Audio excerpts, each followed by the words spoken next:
Alright guys, remember the unboxing I've done. This is the watch up close by Sanda.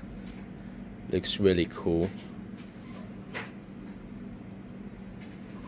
You can see I've managed to set the date. The time is analog, and you also have the light, so it looks really good for such a cheap watch. It reminds me of kind of a Pip-Boy from Fallout, the device you wear on your wrist, although obviously the original Pip-Boy is very big. This one is not so big, but it looks cool.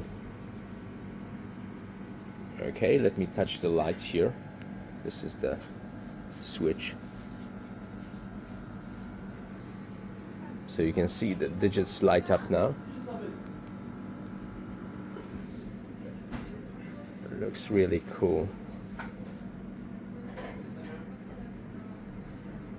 Alright, so hope you enjoyed it, and obviously see more gadgets on our channel, not only bikes but some interesting films as well. See you guys next time, and glad you were with me.